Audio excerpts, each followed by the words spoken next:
try it now. Okay. There was a hairdryer up here somewhere. I think it's sitting on the table. Oh, okay. I will be needing it. Give it to you. Set it in there. Just mind the cord. Yep. Okay.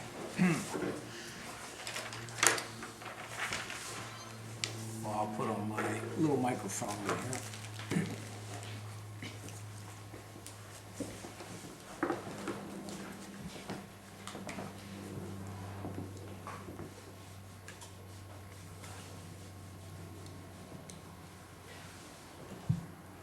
Okay. Everybody can hear me, I hope. Now, what I did so far was I put a bunch of wiggles in here, and I've carried some people a little farther than this actually. And mostly what I wanted to get was the rough wave spacing and a kind of feeling for what's going to be dark and light. But I did want to match the spacing of the waves that was over here. Now, a lot of people have had trouble with that. They've got one totally different wave spacing. They tended to make them much bigger towards the horizon than over here. The other thing was that I didn't paint any waves in up in this area because later on I'll come and lift out a few areas where those blue streaks are, but I just painted this all the color of that. Now I'm going to go back and I'm going to try to get a stronger feeling of waves in this area and more definition of what's happening between the lights and the darks. I have a rough indication, but if you all look at this close up, it's actually, there's a lot of overlapping things and scribbles and wiggles. It's kind of sketched in roughly. Okay. What I was mostly interested in was getting the spacing correct and a rough guide for where I'm going to be leaving the lights and the darks. Okay, I've got a light area here and I have a light bar coming down and I have little pieces broken off from that. The same thing's happening here. So I have the rough layout of the light and dark bands. Now they don't have to be exactly accurate, but as I've said to several people, you need to look at the shape of what's happening up here and imagine that it was a mirror image of that shape but distorted by the ripples in the water. Now I don't quite actually have this to that point yet because, for instance, this is like a big triangle of dark and I've left off one whole tail of it down here, which I'll put in later. But other than that, I kind of have a pretty good notion. I've got this light stripe and I've got that. I've got this light stripe, I've got that. And the wiggles are all about right. But now, if you look at the photograph, you realize something's happening to give you a very strong impression of waves here. And it's not all just the light and the dark shapes there. If you kind of squint your eyes at it and look, you see, first of all, it turns a nice sort of richer, darker brown towards the bottom. And there are bands of darker and lighter brown that sort of appear subtly. They're kind of hard to really focus on. What I'm going to do is I'm going to put a burnt sienna wash over that. And everywhere I've got a wave, I'm going to, while the paper is wet, I'm going to paint in a darker band of burnt sienna that gives a soft, sort of wavy impression. Okay, wanted to describe what I was doing first so that when I do it, you won't be completely confused. Although you might still.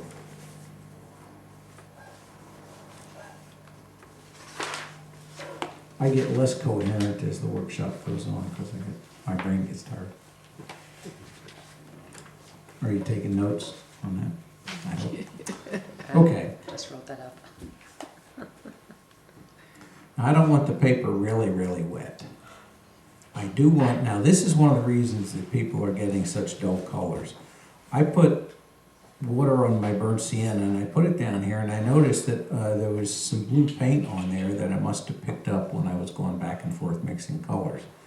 So I'm going to take the time and the care to wipe off that dirty paint and to clean that out. That's a big source of contamination. I mean, especially you notice it on the reds. I've gone around and I've said to people, oh, that's not the right red. And then they'll say, oh, it is. It's just I've got a bunch of blue on top of it. Well, that does kind of change the color of the picture, you know? Because by putting a different color paint on top of that when you're mixing and then not cleaning it off, you're in effect using a whole different set of colors that are all sort of mixed up and dirty looking. And I'll clean it off my brush too. Okay, now I should be able to get nice bright burnt sienna, okay? The Winsor Newton burnt sienna is a real nice bright orange color.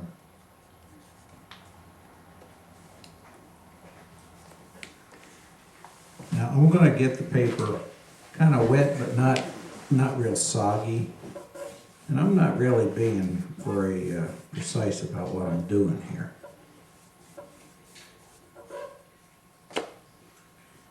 I'm going to stay away from this edge because I don't want to really mess it up too much.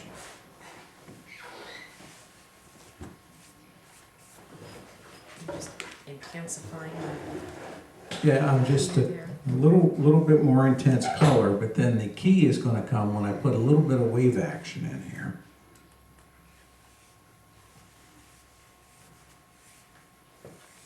Now up here, I'm not going to darken it too much. I'm doing all the darkening towards the bottom.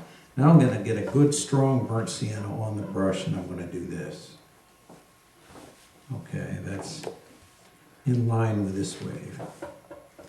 And then I'm going to do another one in line with that. With this one. And then another one in line with that. And so on.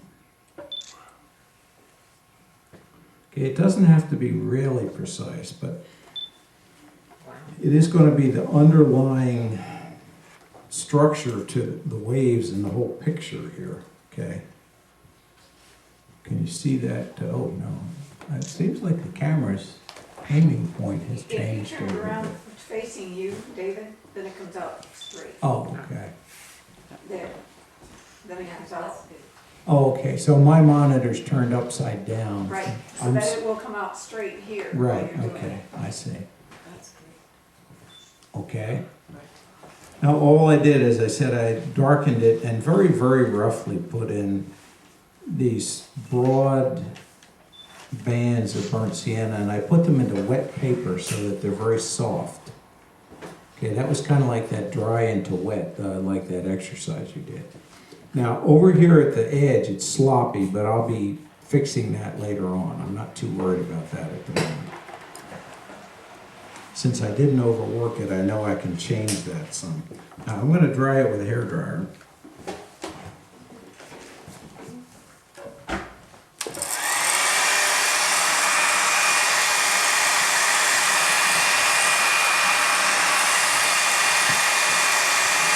That's already just not really hot.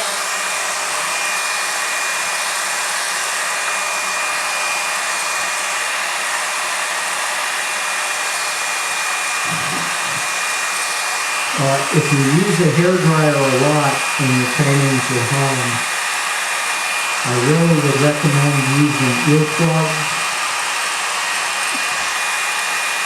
I'm not kidding, actually. You will lose part of your hearing if you're constantly running a hairdryer by your head.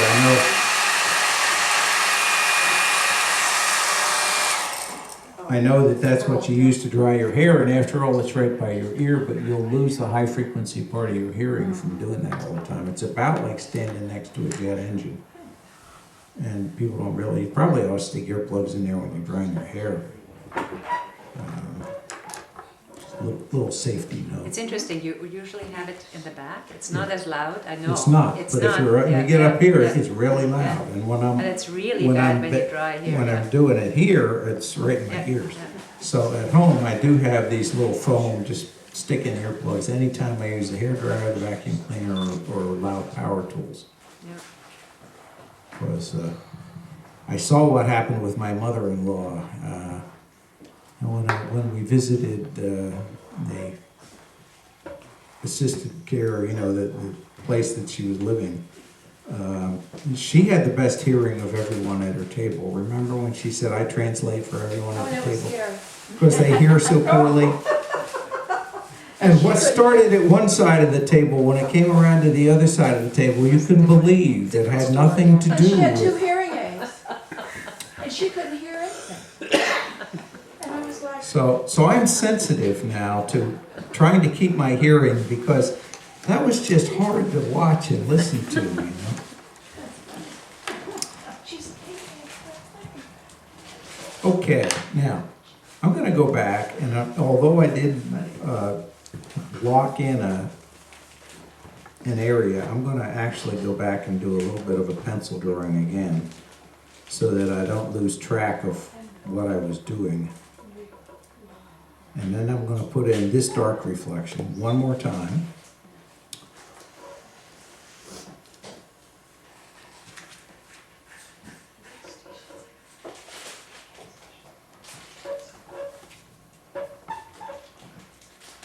I don't know if that's coming through on the microphone or not, but that's a horrible squeak. Oh, the table? Yeah, Is that what's squeaking? yeah. Sorry. You know, I've heard that before when I've been working on it. Mhm.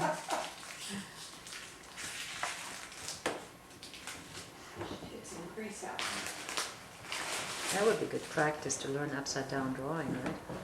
That's the way I was mirror. working Yeah. Yeah. That would It be is, good actually. practice, yeah.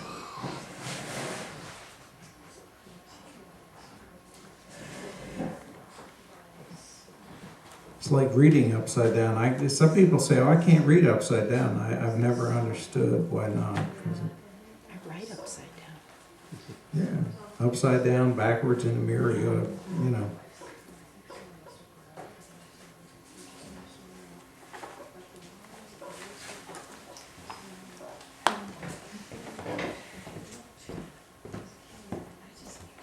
This is not nailed down. It's sitting on this, but it's not nailed down, so I just don't want you or anything else going. If I'm right here, is that okay? You're okay. So are you retracing what you already had? Yes, with a few minor changes. As I said, I had omitted this dark area reflection entirely, so I'm putting that in. Other than that, I'm going over what I already had. But in some places, my new wash had sort of obscured what that was, so. So what if you got too many squigglies down there, more squigglies down there than you have dark areas above? Do you put in dark, if you can put dark areas in above? Okay, what are we defining as a squiggly Your area? water lines, your water wiggles. So I have two. Well, I made sure that the spacing was the same Mine, as this. on mine. If I have like an extra wiggle here that's not up here, do I put it up here? Well, wait a minute, I think we're having a definition problem. Okay, I'll be more. I define a wiggle as when the curve Yep, goes back yeah, and forth, yeah. okay? And so an example of mine is that I have a very narrow stripe. Yours is broader, but I have a broad wiggle. Should I broaden this then to match? You would have to make the width of whatever's in the water match what's up there. But this is already too broad. So In make the this water. water in So, the water. yeah, in Just- fact, I did exactly that. I don't think know if y'all earlier- remember, I did. Okay. I said, oh, this is narrow, that's Gotcha. wide, so I just added a piece on. Thank You make them match each other. Another trick is when you get up towards the water line, you actually drag the color above and below the water line, so it's exactly the same color and intensity. Yeah, you did that for me over here. yeah. Just pulled it down. And I'll be doing that in just a minute here. But I wanted to show that, you know, this is a series of successive approximations. This is a very difficult thing unless you're actually copying directly from the photograph every little wave. You're making up a fiction that has to be a clever lie that's consistent. I would never recommend using this technique to the police or district attorney or anybody. Don't even bother because they'll catch you. But in a painting, by golly, you have an artistic license and you make use of it. So, I've drawn that in. I just went over what I already had. But now, I'm gonna try to get some sharp lines, because that's what's gonna really pop this picture, is the sharp, intense contrast and sharp edges over this real smooth wave. Now, what I did here basically was the burnt sienna version of what we did in the blue over here. It's just that soft gradation. Everything else is going to ride on top of that. Okay, it indicates that we have continuous waves all the way across the picture. The reflections just happen to be a reflection that's distorted by those waves. So we need to make sure that we understand and have a feeling for this, that frou-frou. Well, would that be something we could do like first off, so we could figure out where to make our waves wiggle? You can. It's a toss-up. Having tried teaching this in different orders to lots of different people, it's about even numbers of people have difficulty with one way or the other way or both. And so I kind of go back and forth between the two. And when I'm actually painting it, I frequently will, just do one, then I'll do the other, then, and then just kind of build it up. The important thing is that when you paint on it, don't spend too much time doing any of this. When I put that burnt sienna on, it was actually pretty quick. And quick enough that it's on top of the paper and I could lift it right off. Excuse me. I needed something to keep from coughing.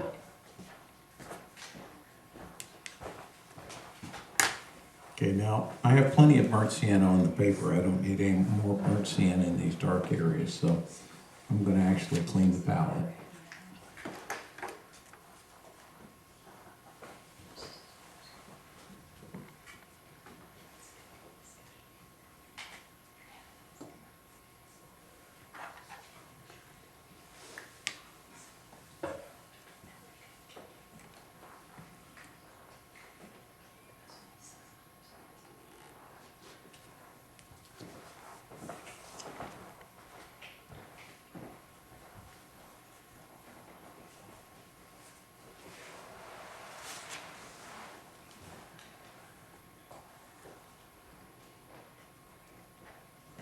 Put a little yellow in here to gray off this purple.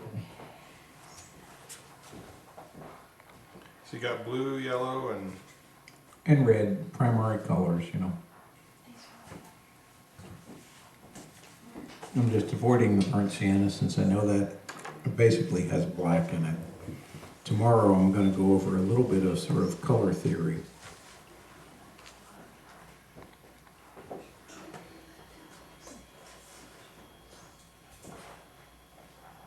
And I'll be putting in a puddle here and dragging it out the way I have several other times before. But you're staying within the lines where you previously have done the dark line. Yep. Okay. See, now that I've got that paint on the paper, I can use a little brush and just drag it out to where those lines are. Now you notice I didn't bother to try to do the whole thing at once this time.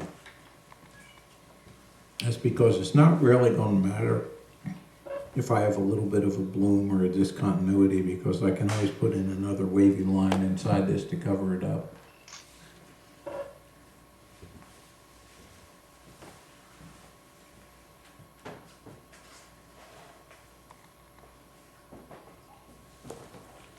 And this is kind of, you get into the litter pan theory of painting. You can do anything you want as long as you cover it up when you're done.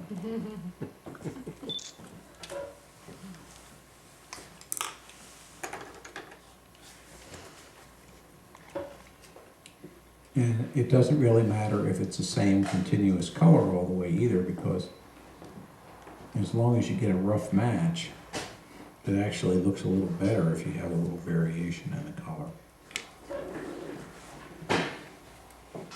Now, I will have to say that some people have gotten some fairly exotic colors. And you need to have an eye for when something has just gotten too garish in one direction or another. And that's something you have to develop sort of on the fly. It's a lot easier to correct it when you're first putting it on the paper than it is to come back later and say, ooh, that looks awfully intense, and then you have to kind of kill it and keep it from turning black. You can correct any color, but eventually if the whole paper turns black, then you really haven't accomplished anything. Are you darkening on purpose right there? Yeah, because it gets darker as you go down. Or you're just making more of a puddle there. Mhm. Okay. Same colors, blue, red, and yellow. And the same technique, I'm taking it and taking a little brush and just pulling it out to my pencil lines. And these are the same lines as what I had before. It's just that when I put that brown wash in, I couldn't really make them out. And this process is confusing enough, even if you can see the lines. Now I'm going to go ahead and I'm just going to kind of sneak this over a little way. And not worry too much about how I'm going to make this connection when I overlap two washes. Because as I said, I can always put a little squiggle inside there to cover up any boo-boos. Remind me again, where do you decide to make connections? Just every once in a while, or is there a specific reflection, or? Okay, these things here are broken off reflections of this little light area. Okay. As I said, you know, if you sit in a marina and you watch a reflection of a boat, maybe it has a white radar sitting on top of it, and you watch that, Mm-hmm. you'll see reflections of this thing, if they're just little ripples in the water. And it'll look like pieces are breaking off of it and coming on top of the wave towards you, and then they disappear. Okay, like you would see a piece of pale reflection come off the top of this rock reflection, come towards you and kind of go boom, boom, boom, like this, and then as it gets real close, it'll just close up and disappear. So it's really in the light areas where we connect, so it's not just one white It blob. could be the other way around. It could be a dark inside of a light. I don't really have any place like that right here, but if you had a dark hole in a rock, a cave or something, then you would have dark pieces Okay. off of that. Are you making your, this looks like darker near the bottom and a little bit lighter? Okay. Mhm. And should those little pieces that are breaking off get smaller? I notice they get skinnier as they go farther away. It has to match the spacing of these Okay. and the approximate width of these waves. I mean, But in other words, this couldn't be this as wide as piece, that, but this light piece, should it get bigger this or is getting smaller? down pretty close to where it would have disappeared Disappeared, entirely. okay. If I wiped it out, I just left it there for fun, you know. Sometimes I can't give you a reason other than that it looked good to me. Yeah.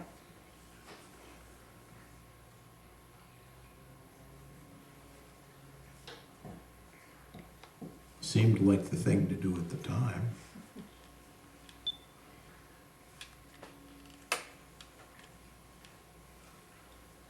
That line's got me in more trouble. Mm-hmm. That line has got me in more trouble. Mm-hmm. That's why I said it. I thought a lot of people would sympathize. I relate to that.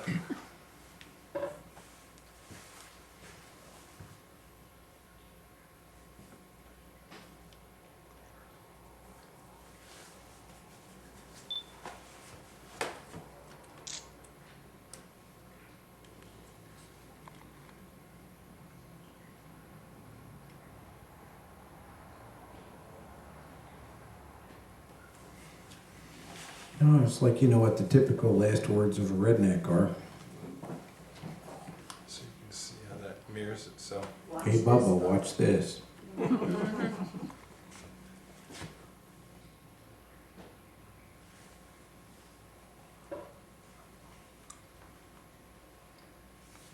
They have something called the Darwin Awards that are given posthumously to people who have made the biggest improvement in the gene pool by removing themselves from it. Natural selection at work. What is this now? This is some The Darwin Award. international Mm-hmm. Pulitzer Prize kind of thing going on. And they give honorable mentions to people who, while they have not removed themselves from the gene pool, they made a good effort, you know. Like, for instance, the fellow, and this really happened. In fact, I saw the news accounts for this. 3 guys on a hunting trip, and they were bow hunters, and they had been drinking a lot, and they decided they would stick an apple on top of one of the guy's heads and try to shoot it off. And you can guess what happened. Oh, that's terrible. Oddly enough, he survived. It took them like a 3 or 4 hour operation to get the arrow out of his head, but he survived. Because I had to wait 2 hours for I a would, sober I would evidence venture to say that he was no smarter after they took the arrow out than he was when it went in. I But mean, no damage despite the fact that half the brain was taken out.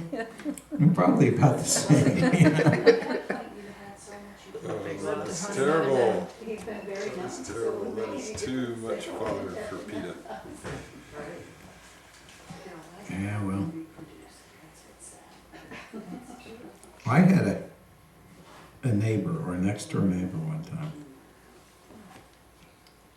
And I'll try to phrase this in a way that's not offensive to anyone, but he was a cop. Corky Egri was his name. He was Austrian originally, although I think that's a Hungarian name. But he was a cop in Albuquerque, and he had some peculiar politics. He told me when I first met him, he said, well, I'm a socialist. And I thought, okay. I'm not a socialist, but if that's what you want, that's fine. And later on he elaborated. He said, oh, I'm a national socialist. And then I thought, uh-oh. I said, you mean as in the National Socialist Workers' Party? And he said, yes. And I said, oh, okay. You know, in short words, he's a Nazi. Literally. Belonged to the Nazi Party. No, he wasn't a skinhead. He was a very suburban-looking guy, but he belonged to the Nazi Party, and he firmly believed Hitler was right. And he was a cop, which kind of gives you a little peek. He loved animals. He was the one that they would call out when they would find some old lady had died with 40 cats in her house. I mean, and he had a hard time with that. I mean, we had one time to console him after he went to one of these, because it really is horrible. You go in these things and, you know, and all these starving animals that, you know. But when I got to know him better later on, he said, well, he's a avid member of PETA and a Nazi. This guy's all over the place. And I said, Corky, how do you vote? And he looked at me very seriously and he said, it is very difficult. I said, I don't doubt that a bit.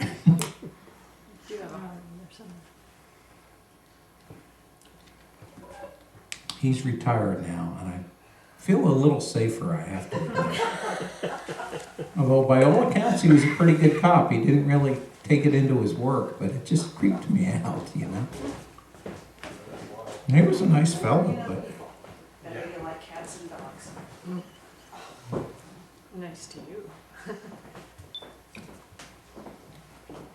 no, I knew other cops, and they said, yeah, he's a weird guy, but he's actually a pretty good cop, and he's, you know, not Not unfair. heavy-handed or unfair or anything. Yeah. As long as you weren't Jewish. Well, Rob DeBuck, I think it was, told me, and he was assistant chief later on. He was in judo in Albuquerque, so I knew him for years. And he said, well, they sort of avoided him bringing him on calls where there were Jewish people involved. He said, but really, as far as anybody could tell, he was actually very even-handed regardless. But he's just a strange, politically very strange person. You know, I could never quite figure that out.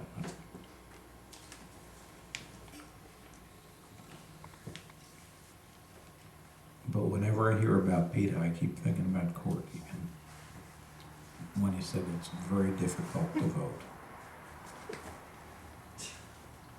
Don't doubt that a bit.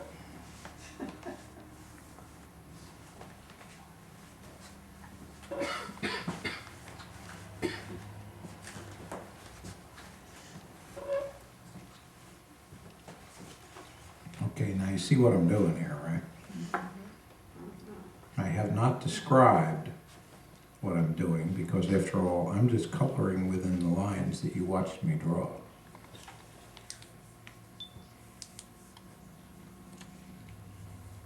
I'm just, you know, since it would be stupid for me to say, I am now coloring up to this line, I'm now coloring up to that line.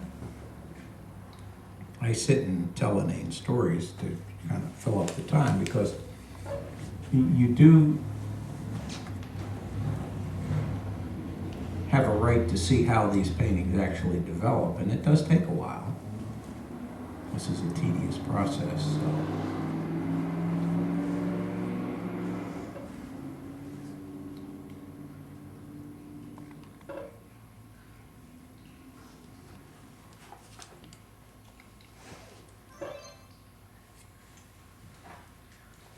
But now you'll notice, if you think about the way this was done, you don't see it real strongly, but this sort of banding I put in the burnt sienna shows up behind everything. It's there as an underlying structure to all of these waves. And when I drew these pencil lines, I made sure I drew them in the first place to match these waves, and I drew everything to match these waves. It's a lot easier to have a pattern that goes straight across the board like that, horizontal. This was actually a boat wake. A boat had gone by about a quarter-mile away over there, and after the wake travels a very long way, it basically comes to you as a series of parallel waves, and it makes this pattern. It gets a whole lot more complicated if there are crossing patterns of waves, because then it's not just a one-point perspective, it's 2 or 3 points, like that picture, well, you can't see it right now, the one that's called Morning South of Dangling Rope, that really big, could you pull out the one in the back? No, well, that one also has the same thing. I think you're this one, slick, this one. Yeah. See, there are waves coming from the right, there are waves coming from the left. That's bigger. And they intersect and overlap.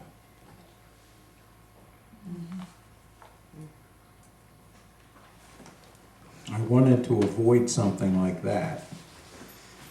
But there's no getting around anything more than a simple mirror reflection.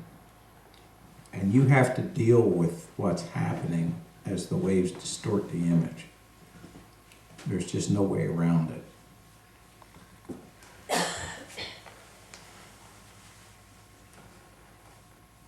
Okay. And I think I'll leave that at that for now. I can go back later on.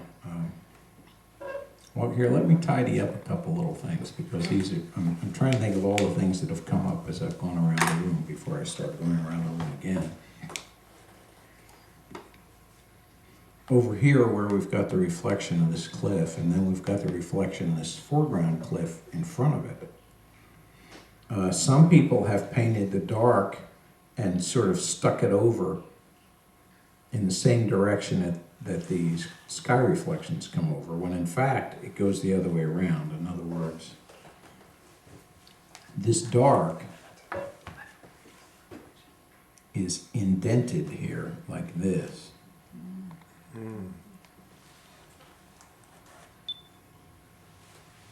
It seems like a subtle thing, but if you do it the other way around, it really causes you trouble. And it's hard to fix. Oh, the dark's the background, yeah. Okay. Well, that sure changes it though.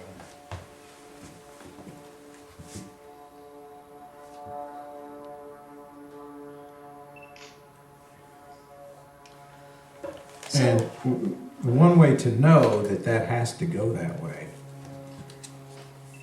is that where you have this intersection of the dark, the light, and the sky right here. That's sort of a triple point. Not like in thermodynamics, but geometrically. That's further over than this point, further to my left. So wherever this dark comes down and you find this meeting of the dark, the light, and the sky has got to be towards the left. So that means these things have to go that way. It's the way these things map into each other.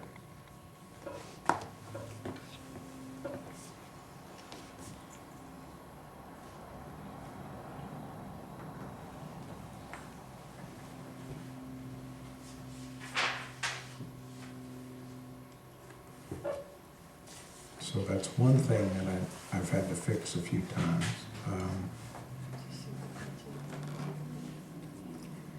When you're at the water line here, and this is something that'll be coming up when the picture is finished,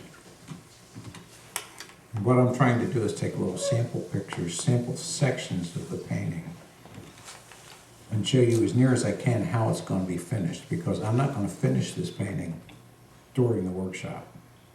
I'll finish it later on, and since I think we have emails for everybody, I'll send you emails of a couple different stages and of the finished painting, so that you'll see what happened and realize that I haven't been withholding anything. No, really, people will say to me, well, I know you're not showing me how you really do this, but no, I am, you know, this is actually how I do it. No, people do that. I'm surprised there's nobody said that in this class, because usually I have one or two people say, but I know that can't be how you actually do it. It looked too simple. Well, you know. If you have, for instance, there's a rock here.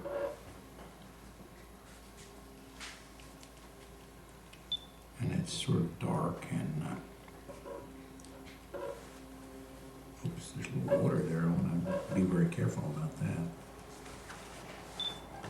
Take that same color and, you know, you have its reflection down below it. I can sort of tweak the edges of this later with a little brush. And then there's a little dark line here. I'll just use a little brush to start with it. Make things simpler. Over here, there's a little dark rock. Now, I don't actually have to follow the photograph. I could just pretend, you know, say I have a dark crack in a rock here, and it's going to have a little reflection at the water's edge. And you can actually just sort of soften these things off, kind of fake them. Make it become indistinct as it comes down. I could, there's sort of a classic thing is if you have two lines come together at the water's edge, you might have this sort of thing where there's a rock sitting up there, it looks like this. Then down in the water you'll have that. It makes this a little X pattern. So where you can go along the water line and just put in little details that right at the water line are just sort of symmetrically reflected. And it's amazing how you do have to sort of keep them a little indistinct. I had that one a little too distinct. It's amazing how that will actually add to the illusion of water, just above and below the water line like that. That's one thing that helps do that. Another thing, and it's fairly subtle, is that right at the water's edge, and you don't see it too much on here, but I usually make it up whether it's there or not. The rock's wet. And where the rock's wet, it's a little darker. And usually if it's a brown rock, it's a little browner. So I'll go along and I'll put a sort of a dark line here at the water line. But again, I'll make it indistinct. I'll soften that.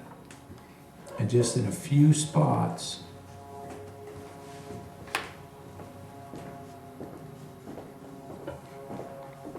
I'll make it darker. Is that at the horizon line, below? Or, right, well, actually, not quite the horizon line, it's the water line.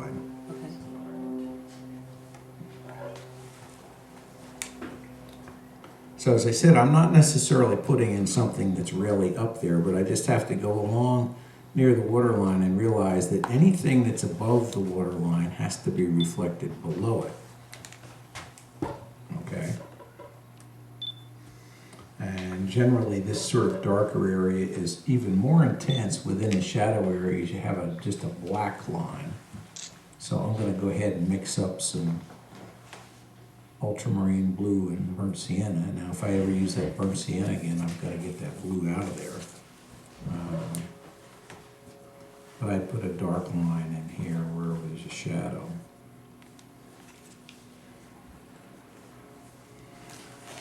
And another trick to make it look wet right at the water line, and one of the reasons that I left this little bit of white is that the rock is so wet as the waves are lapping up against it. With it, when the sun hits the rock, a lot of times you see these little sparkles of light reflection.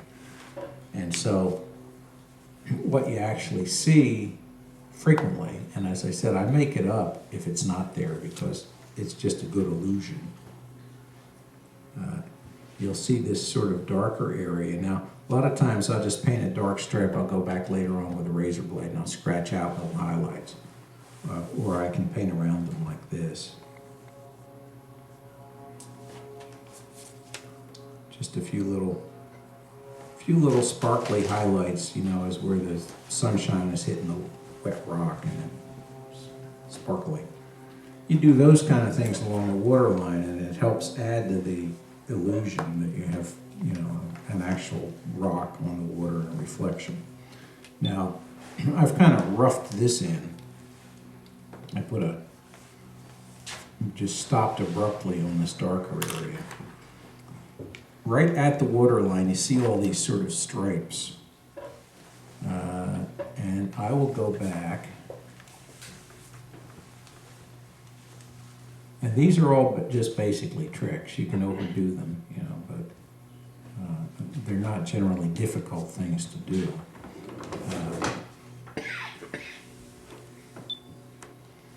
And I have to be subtle here. Wipe off some of the paint on the paper towel.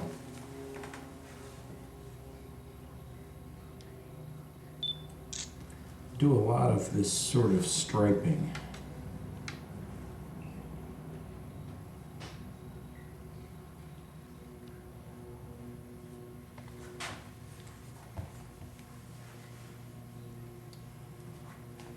And a lot of times, you know, if I'll put a stripe down in the water, I'll later on and paint something up in the rock that sort of explains it. I'm fairly shameless about that, you know, just because it's not there doesn't mean I can't put it in.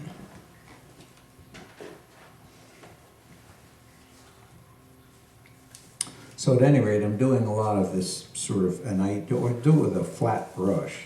I have a couple flat brushes at home that are different sizes. I have 1/4-inch ones and 1/2-inch ones and so forth. So, you know, I can not have just 1/2-inch wide stripes everywhere.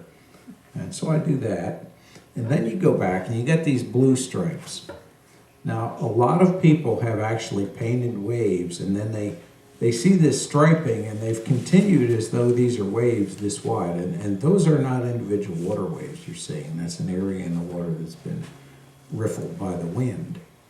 Where you see in the distance, you see an area where there's actually a lot of little reflections of the sky mixed in with reflections of this cliff. So it does not have the contrast or the sharpness that these actual wave reflections have. So I find the way to do that is to actually go back in and lift the area that's up there. Now first, I'll take this one, I'll just paint a little blue over that one. But now I can go in and I can say, okay, I want another one of those wind ripples,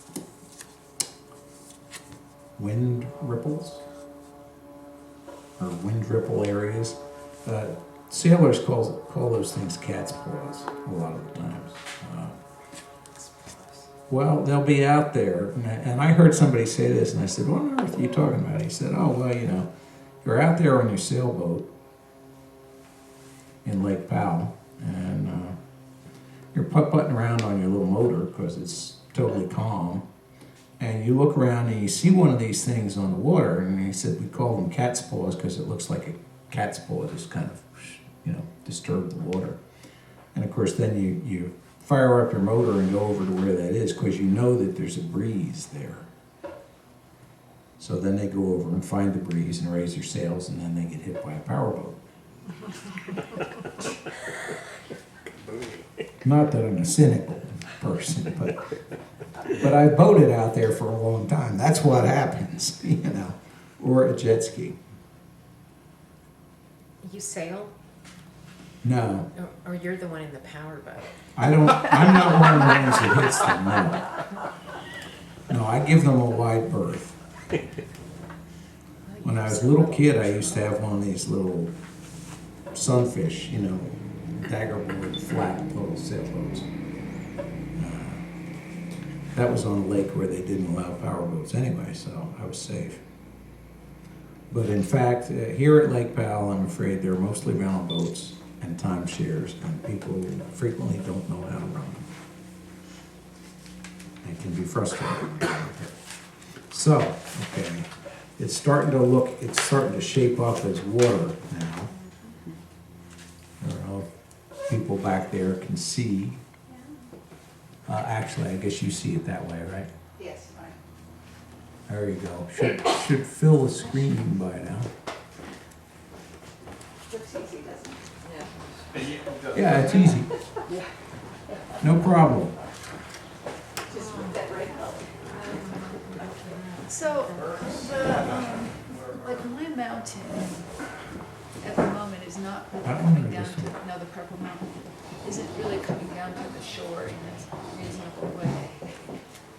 So I guess I need to kind of do the Is same it thing. floating? Do you have a gap underneath it? No, or- it's like the rock, it doesn't have the correct reflection back underneath it. Let me like take a- a look real quick.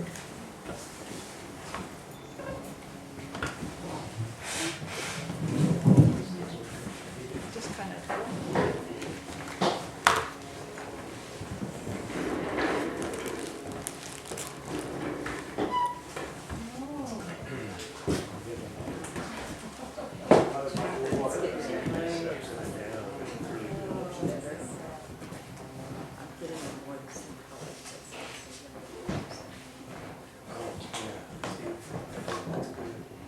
Put it here in the front again. Doing okay? This can be turned off then. Start this session.